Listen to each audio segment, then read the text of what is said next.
ശാസ്ത്രീയ അഥർവവേദ പഠനം ക്ലാസ് 24 ബ്രഹ്മം തൊട്ട് കൂട്ടലിൽ ഇന്ന് നമ്മൾ നോക്കുന്നത് രുദ്രഗണങ്ങളും പീരിയോഡിക് ടേബിളുമാണ്. രുദ്രം എന്ന് പറഞ്ഞാൽ നമ്മൾ ആറ്റമാണ്. ഇന്ന് കണ്ടു കഴിഞ്ഞു. ഈ ആറ്റങ്ങൾ ഗണങ്ങൾ കൂട്ടങ്ങളായിട്ടാണ് കാണപ്പെടുന്നത്. രുദ്രൻ ഗണവും ഗണകൂട്ടമായിട്ടാണുള്ളത്. അതിനെപ്പറ്റി പറയുന്ന ഒരു സൂക്തം ആദ്യം നോക്കാം, എന്നിട്ട് അതിലേക്ക് വരാം. യജുർവേദം അധ്യായം 16 മന്ത്രം 25. ഋഷികുത്സഹ ദേവതാ രുദ്രാഹ ഛന്ദഃ പൂരി ശക്കുരി സ്വരഃ ദൈവതഃ.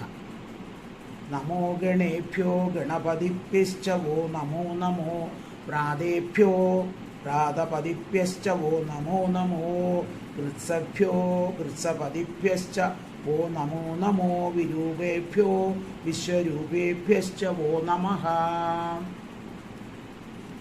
രുദ്രൻ ഗണമാകുന്നു. ഗണനാഥനും ഭ്രാതനും ഭ്രാതന്മാരുടെ പതിയും മേധാശക്തിയും മേധാപതിയും വിശ്വരൂപനുമായ രുദ്രന് നമസ്കാരം. ഇവിടെ പറയുന്നത് രുദ്രൻ ഗണവും എന്ന് പറഞ്ഞാൽ സെറ്റായിട്ടാണുള്ളത്. കാരണം കുറേ ആറ്റങ്ങളെ നിർമ്മിച്ചു കഴിഞ്ഞു. എന്നിട്ട് ആ ഗണങ്ങളുടെ നാഥനാണ് രുദ്രൻ എന്നും പറയുന്നത്. ആ ഗണങ്ങളെ നിയന്ത്രിക്കുന്നതിൻ്റെ പിന്നിലുള്ള ആ ആറ്റങ്ങളെ ഉണ്ടാക്കുന്നതിനും അതിനെ പരിപാലിക്കുന്നതിൻ്റെ എല്ലാം പിന്നിലുള്ള ആ ശക്തി, ഒരു പ്രേരക ശക്തി. ആ ശക്തിയാണ് ബ്രഹ്മത്തിൽ നിന്ന് വന്ന ആ ശക്തിയാണ് ആറ്റങ്ങളായിട്ട് ആദ്യം ഉണ്ടാക്കിയെടുക്കുന്നത്. അതിൻ്റെ ന്യൂക്ലിയസ്, ആ ന്യൂക്ലിയസിലുള്ള ശക്തി വിശേഷത്തെയാണ് നമ്മൾ രുദ്രനായിട്ട് കാണേണ്ടത്. അപ്പോൾ ആ ഗണങ്ങളുടെ നാഥനാണ്. ഈ ഗണങ്ങളാണ് രുദ്രൻ. ഗണങ്ങളാണെന്ന് പറഞ്ഞാൽ കുറേ കൂട്ടങ്ങളായിട്ട് സെറ്റുകളായിട്ടാണുള്ളത്. അപ്പോൾ രുദ്രൻ കുറേ ആറ്റങ്ങളെ സൃഷ്ടിച്ചു. ആ ആറ്റങ്ങൾ എന്ന് പറയുന്നത് വളരെയധികം ഉണ്ട്. പക്ഷേ അതിൻ്റെ സ്വഭാവം അനുസരിച്ച് പലതായിട്ട് ഗണങ്ങളായിട്ട് തരംതിരിക്കാം. എന്താണ് സ്വഭാവം? ഈ രുദ്രനെല്ലാം ഉണ്ടായപ്പോൾ അവർ പരസ്പരം കലഹിക്കുകയും ഭയങ്കര ഭീകരന്മാരാണെന്നെല്ലാം പറഞ്ഞിട്ടാണല്ലോ ബ്രഹ്മാവ് സൃഷ്ടി നിർത്താൻ പറഞ്ഞത്. യഥാർത്ഥത്തിൽ ആ ആറ്റങ്ങളുടെ പ്രത്യേകത എന്താണ്? അതിൻ്റെ electronic protonic positive negative charge തുല്യമാണെങ്കിലും പുറത്ത് കെട്ട് വേണമെന്നുള്ളൊരു നിബന്ധന വെച്ചുകൊണ്ട്, ഒബ്ജക്റ്റ് റൂമിൽ വെച്ചുകൊണ്ട് എങ്ങനെയെങ്കിലും കെട്ടാക്കാൻ വേണ്ടിയിട്ട് അത് കിടന്ന് പാടുപെടുകയാണ്. അങ്ങോട്ടും ഇങ്ങോട്ടും അടിപിടി കൂടി അവിടെ നിന്ന് പിടിച്ചു പറിക്കൽ, ഇവിടെ നിന്ന് പിടിച്ചറിയിക്കൽ. അതാണ് ആ ഒരു സ്വഭാവം കാണിക്കാൻ വേണ്ടിയാണ് പറഞ്ഞത്, നിർത്താൻ പറഞ്ഞിരുന്നു. അത്രയും ഭീകരമായ അവസ്ഥയായിരുന്നു ആറ്റങ്ങൾ ഉണ്ടായപ്പോൾ. കെട്ടാക്കാൻ വേണ്ടിയിട്ട് കണ്ടതിൻ്റെ അടുത്ത് നിന്നെല്ലാം പിടിച്ചു പറിക്കാനും എല്ലാം നോക്കും. അത്രയും അതിനെ ഒറ്റക്ക് നിൽക്കാൻ പറ്റില്ല, കെട്ടാക്കിയേ പറ്റൂ. അങ്ങനത്തെ ഒരു നിയമമാണിത്. ഒന്നിക്കെട്ടുണ്ടാകണല്ലേ കളയണം. അപ്പം കളയാമെന്നാൽ വെറുതെ കളയാൻ പറ്റില്ല. ഇലക്ട്രോൺ അങ്ങനെ വെറുതെ പോകില്ല. പോസിറ്റീവ് ചാർജിൻ്റെ അട്രാക്ഷനിലാണ് ഉള്ളത്, നെഗറ്റീവ് ചാർജും ആണല്ലോ. അപ്പോൾ ഏതിനൊക്കെ ഒന്നിനെ പിടിപ്പിച്ചാലേ പറ്റും. അപ്പോൾ അതിൻ്റെ അടുത്ത് കിട്ടുന്നതിൻ്റെ അടുത്തു നിന്നെല്ലാം പിടിപ്പിക്കാനും പിടിച്ചു വാങ്ങാനും എല്ലാം ഉള്ള ഒരു തരം ഗുസ്തിയായിരുന്നു അവിടെയുണ്ട്. അടിപിടി കൂടുന്ന സഹിച്ചുകൂടെ ബ്രഹ്മാവിന് പോയി ആ അവസ്ഥയായിരുന്നു ആ സൃഷ്ടി സമയത്തുണ്ടായിരുന്നു. അപ്പോൾ ആ ഘടകങ്ങളുടെ അതിൻ്റെ ആ സ്വഭാവം ഏറ്റുമുട്ടാനുള്ള സ്വഭാവം ഏതിനനുസരിച്ചാണ് ഇരിക്കുന്നത്, അതിൻ്റെ പുറത്തുള്ള എത്ര ഇലക്ട്രോൺ ഉണ്ടോ എന്നാണ്. ഒന്നേ ഉള്ളൂവെങ്കിൽ അതിനെപ്പോഴും കൊടുക്കാനുള്ള തിരക്ക് ആരെങ്കിലും കൊണ്ട് പിടിപ്പിക്കണം. 7 എണ്ണം ഉണ്ടെങ്കിൽ ഒന്ന് കിട്ടിയാൽ മതി. അപ്പോൾ അത് എവിടെ നിന്ന് പിടിച്ചു പറിക്കാൻ വേണ്ടി ശ്രമിക്കും. ഒന്നുള്ളത് വല്ലവനെ കൊണ്ട് പിടിച്ച് 1, 2, 3 ഉള്ളവർ വല്ലവരെ കൊണ്ട് ആ ഇലക്ട്രോണെ കൊണ്ട്, കാരണം ബാക്കി കിട്ടില്ല, ഇത്രയും അധികം കിട്ടില്ല. അതുകൊണ്ട് ആരെ കൊണ്ടെങ്കിലും കുത്തിപ്പിടിച്ച് ബലം പ്രയോഗിച്ചെല്ലാം പിടിപ്പിക്കാൻ ശ്രമിക്കും. അവർ എതിർക്കും. മറ്റുള്ളവർക്ക് 7, 6, 5 ഉള്ളവർക്കാണെങ്കിൽ എവിടെ നിന്നെങ്കിലും പിടിച്ചു പറിക്കാൻ നോക്കും. കാരണം അവർക്ക് 1, 2, 3 കിട്ടിയാൽ മതി. ഈ 4 ഉള്ളവന് പകുതി 4 കിട്ടിയാലും മതി, 4 കൊടുത്താലും മതി. അപ്പോൾ അവനൊരു മൈൻഡായിട്ടാണ് നിൽക്കുക. അത്ര എളുപ്പത്തിലൊന്നുമല്ല 4 കിട്ടുക, അല്ലെങ്കിൽ 4 ആൾക്കാർ ഒന്നിച്ചു വേണ്ടത്. അങ്ങനെയുള്ള ആൾക്കാർ കുറവായിരിക്കും.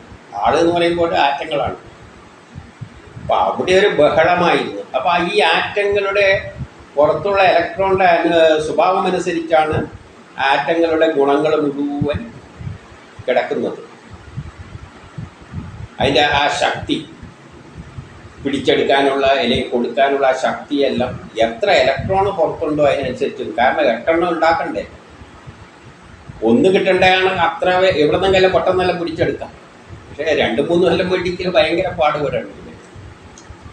അപ്പോൾ ആറ്റങ്ങളുടെ സ്വഭാവം, കൂടിച്ചേരാനുള്ള സ്വഭാവം ഈ 8 എണ്ണം എത്ര എണ്ണം ഉണ്ട് എന്നതിനെ അടിസ്ഥാനമാക്കിയാണ് ഇരിക്കുന്നത്. അതിൻ്റെ അടിസ്ഥാനത്തിലാണ് തരംതിരിച്ചിരിക്കുന്നത്, ഈ ഗണങ്ങളായിട്ട് തരംതിരിച്ചിരിക്കുന്നത്.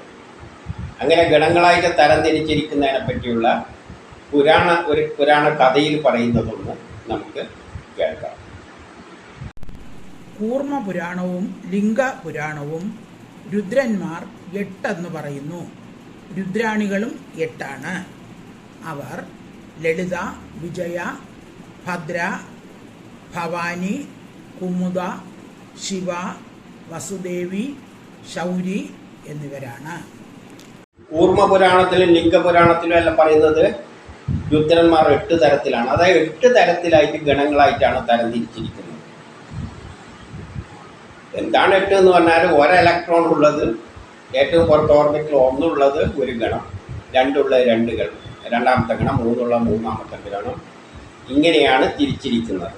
അപ്പോൾ ഇലക്ട്രോണിൻ്റെ പുറത്തുള്ള ഇലക്ട്രോണിൻ്റെ അടിസ്ഥാനത്തിലായതുകൊണ്ട് രുദ്രന്മാരും 8 തരമുണ്ട് എന്ന് പറയാം. അല്ലെങ്കിൽ രുദ്രൻ്റെ പത്നിമാരും, അല്ലെങ്കിൽ ഇലക്ട്രോണിൻ്റെ അടിസ്ഥാനത്തിലും പറയാം.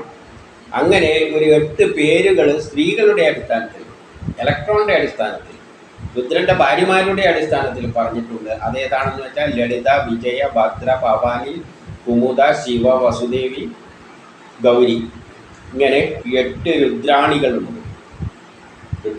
രുദ്രൻ്റെ ഭാര്യമാർ എന്ന അർത്ഥത്തിൽ എടുക്കണം ഉണ്ട്. അതായത് അത്രയും രുദ്രന്മാരുമുണ്ട്. അപ്പം രുദ്രന്മാർ 8 തരത്തിലുണ്ട്. ഇത് വേദം പറയുന്നത്. ആധുനിക സയൻസിൽ എങ്ങനെയാണെന്ന് വെച്ച് കഴിഞ്ഞാൽ, ഈ ആറ്റങ്ങളെയെല്ലാം ഒരു പീരിയോഡിക് ടേബിളിൽ അറേഞ്ച് ചെയ്തിട്ട് അതിനെ 8 ഗ്രൂപ്പുകളായിട്ട് തിരിച്ചിട്ടുണ്ട്. ഇതേപോലെ തന്നെ അവിടെയും വരുന്നത് 8 ഗ്രൂപ്പുകളായിട്ട് തിരിച്ചിട്ടുണ്ട്. ഒന്നാമത്തെ ഗ്രൂപ്പിൽ 1 ഇലക്ട്രോൺ ഉള്ളതിനെ എല്ലാം പിടിച്ച് 1ാമത്തെ ഗ്രൂപ്പിലിട്ട്, പുറത്ത് 1 ഇലക്ട്രോൺ മാത്രം. 2 ഇലക്ട്രോൺ വരുന്നതിൻ്റെ 2ാമത്തെ ഗ്രൂപ്പിലിട്ട്, 3 വരുന്നത് 3ാമത്തെ ഗ്രൂപ്പിൽ, അങ്ങനെ 8 വരുന്നത് 8 ഗ്രൂപ്പിലിട്ട്. അപ്പോൾ ഈ ഗ്രൂപ്പ് നോക്കിക്കഴിഞ്ഞാൽ ആർക്ക് എത്ര ഇലക്ട്രോൺ വേണം, അത് എത്രമാത്രം കടിപിടി കൂടുന്നല്ല, ഇതിൻ്റെ സ്വഭാവങ്ങളെല്ലാം മനസ്സിലാക്കാം. അങ്ങനെ 8 ഗ്രൂപ്പുകളായി തിരിച്ചിരിക്കുന്നു. അത് തന്നെയാണ് വേദത്തിലെ 8 രുദ്രന്മാരായിട്ട് തിരിച്ചിരിക്കുന്നത്. അപ്പം രണ്ടും തമ്മിൽ വ്യത്യാസമൊന്നുമില്ല, 2 സമീപനമേ ഉള്ളൂ. എല്ലാ സംഭവം ഒന്ന് തന്നെ.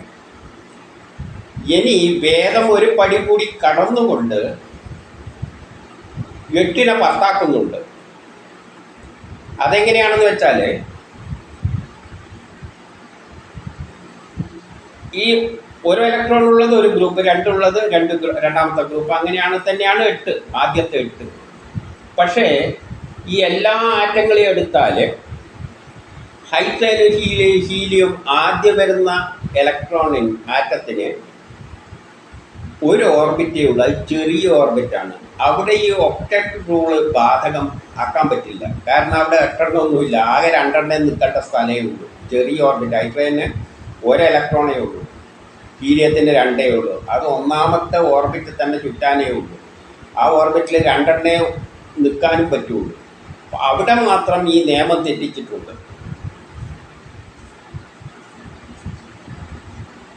അത് പീരിയോഡിക് ടേബിൾ ആദ്യം തന്നെ ഏറ്റവും 1ാമത്തെ റോല് വെച്ചിരിക്കുകയാണ്, 2 സെപ്പറേറ്റ് ആയിട്ട്. അപ്പോൾ അതിനെ മറ്റുള്ള ആറ്റത്തിൽ നിന്ന് കുറച്ച് വ്യത്യസ്തമായിട്ട് കാണണം. കാരണം മറ്റുള്ളതിനെല്ലാം പുറത്ത് 8 വരെ ആകാവുന്ന സംവിധാനമാണുള്ളത്. പക്ഷേ ഇതിന് മാത്രമാണ് 2 ആകാവുന്ന സംവിധാനം. അപ്പോൾ ആ 2നെ അങ്ങ് മാറ്റണം. അതൊരു പ്രത്യേക തരം രുദ്രന്മാരായിട്ട് കാണണം, ഹൈഡ്രജൻ, ഹീലിയത്തിൽ. അപ്പോൾ ആദ്യത്തെ ഗ്രൂപ്പിൽ 8 തിരിച്ചെങ്കിലും ഇതിൽ 2നെയും മാറ്റുമ്പോഴും 8 2 10. പിന്നെ മത്സ്യപുരാണത്തിൽ അവസാനം രുദ്രൻ കുറേ തന്നെ പോലെയുള്ളതെല്ലാം സൃഷ്ടിച്ചതിൻ്റെ ശേഷം 11 രുദ്രന്മാരെ സൃഷ്ടിച്ചു എന്ന് അവിടെ പറയുന്നുണ്ട്. അത് കഴിഞ്ഞാലും കണ്ടതാണ്. അപ്പോൾ 11 രുദ്രന്മാരെങ്ങനെയായെന്ന് വെച്ചാൽ 8 2 10 കണ്ടു കഴിഞ്ഞു. ഈ ഹൈഡ്രജൻ എന്ന ആറ്റം എന്നതിന് പുറത്ത് ഒരെലക്ട്രോൺ ഉണ്ട്. പക്ഷേ ആ ഇലക്ട്രോണിനെ എടുത്ത് മാറ്റിക്കഴിഞ്ഞാൽ കിട്ടുന്നത് ആ ന്യൂക്ലിയസ് ആണ്. പിന്നെ ഇലക്ട്രോൺ ഇല്ലാതെ ഒരാറ്റമാണ്. അതാണ് അത് രുദ്രൻ തന്നെയാണ്. രുദ്രൻ ആദ്യം ഉണ്ടായിരിക്കുന്നത് എന്താണ്? ന്യൂക്ലിയസ് ആണ് ഉണ്ടായിരിക്കുന്നത്. അതിനാണ് നമ്മൾ രുദ്രൻ എന്ന് പറഞ്ഞത്. അതിൻ്റെ അകത്താണ് ആ ബലമുള്ളത്. രുദ്രൻ എന്ന ബലം, ഇതിനെല്ലാം പിന്നിൽ പ്രവർത്തിക്കുന്ന ശക്തി, അതും ആറ്റം തന്നെയാണല്ലോ, രുദ്രൻ തന്നെയാണല്ലോ. അപ്പം അതിനെ സെപ്പറേറ്റ് കൂട്ടണം. എന്ത്? ഇലക്ട്രോൺ ഇല്ലാത്ത രുദ്രൻ. മറ്റേ അർദ്ധനാരീശ്വരന്മാരാണ്. ഇത് ഒറ്റക്കുള്ള രുദ്രൻ, ഇലക്ട്രോൺ ഇല്ല, ഭാര്യയില്ല. അപ്പം അതിനെ സെപ്പറേറ്റ് ആയിട്ട് കൂട്ടിക്കഴിഞ്ഞാൽ 11 രുദ്രന്മാർ. അപ്പം രുദ്രന്മാർ എത്രയുണ്ട്? 11 ഉണ്ട്. അപ്പം 11 ഗ്രൂപ്പുകളായിട്ട് വരെ ആ വ്യത്യാസം വരെ എടുത്ത് കാണിച്ചിട്ടുണ്ട് വേദങ്ങൾ.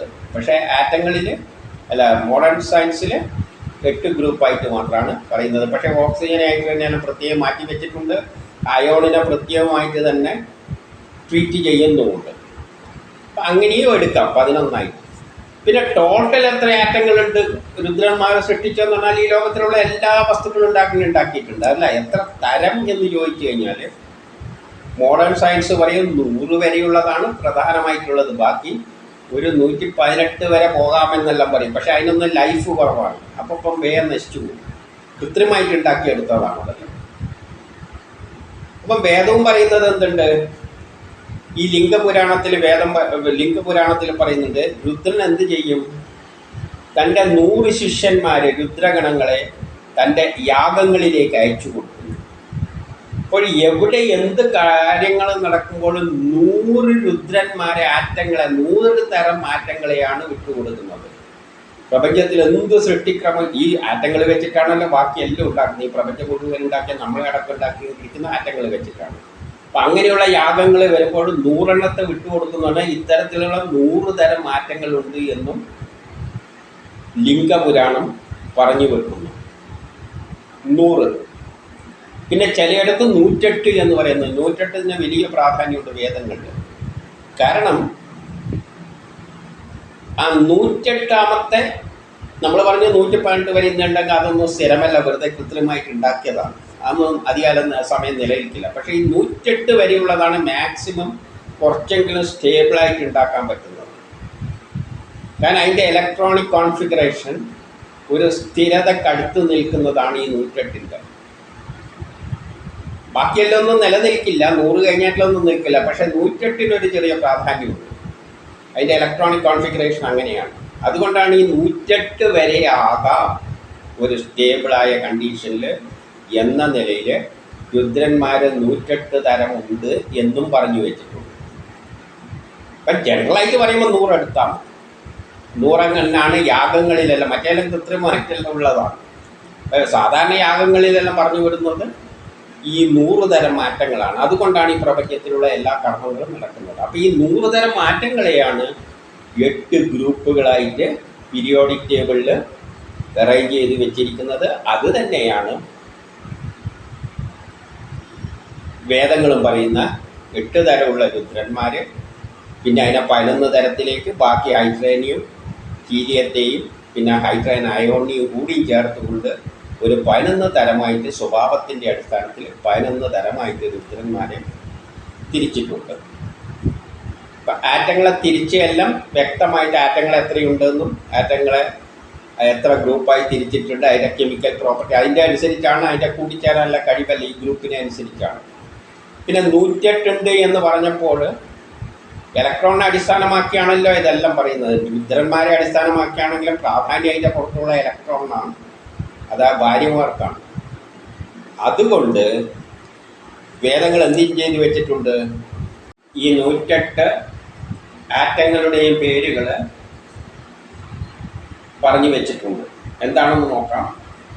ആധുനിക സയൻസിന് hydrogen, helium, lithium, beryllium, bromine, carbon, nitrogen, oxygen ഇങ്ങനെ പറഞ്ഞപ്പോൾ പുരാണനാമം എന്താണെന്ന് വെച്ചാൽ സതി, സാധ്വി, ഭാവപ്രീത, ഭവാനി, പാപമോചിനി, ആര്യ, ദുർഗ, ജയ, ആദ്യ ഇങ്ങനെയെല്ലാം 108 പേരുടെ പേരും പറഞ്ഞു വെക്കുന്നത്.